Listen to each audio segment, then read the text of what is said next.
Olá, sou Luciana Zapata e hoje eu vou falar sobre o quinto eu interno, que é o nosso ego, ou persona, como se diz na psicologia.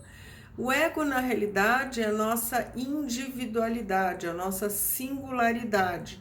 É o que nos torna o Patrick, ele chama isso, essa parte nossa como eu externo, que é a maneira como a gente se apresenta para o mundo, por isso que ele coloca essa nomenclatura eu externo, e esse ego é o que nos distingue entre todos os seres. Nós somos únicos, nós somos singulares e nós temos, cada um de nós temos as nossas, nossa exclusividade, nosso jeito único de ser no mundo, né?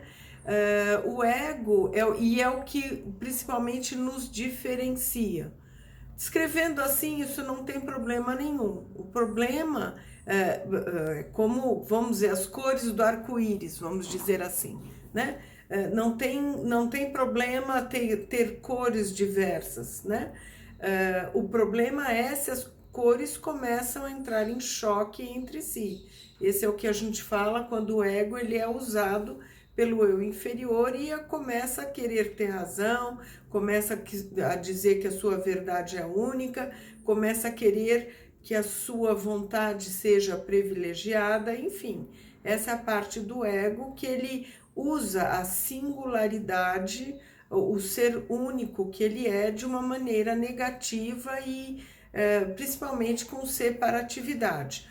Agora, outra coisa importante de falar sobre o ego são as três grandes capacidades ou características que ele tem, né? Isso é muito importante para a gente distinguir com que a gente está atuando, né? Nesses descritivos todos, nessa série de eus que eu estou explicando para vocês que tem dentro de nós, é importante entender como que parte nossa, cada parte nossa, como pensa, como sente, como atua e quais são as vozes, para a gente poder distinguir numa situação que a gente está envolvido, né, qual que é a parte que está me dominando, para que a gente coloque ordem interna na nossa casa.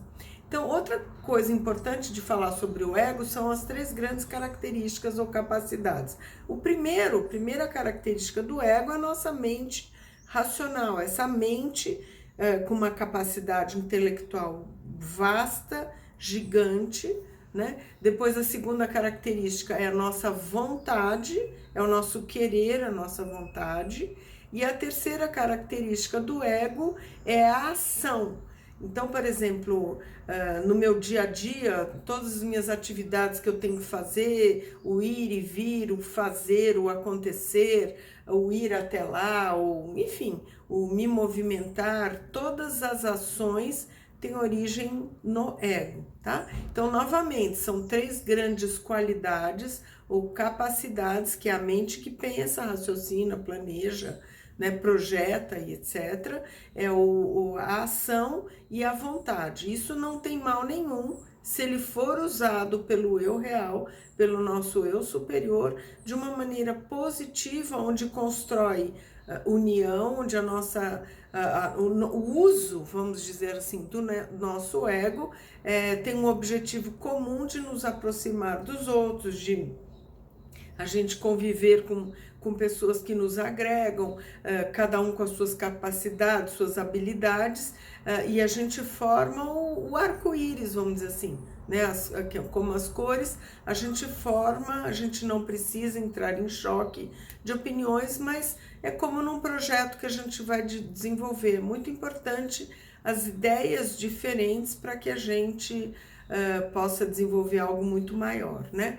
O problema do ego, ele basicamente, para o Patrick, ele é neutro, útil, ele não deve ser descartado, ele tem uma função vital neste planeta onde a gente está encarnado, materializado.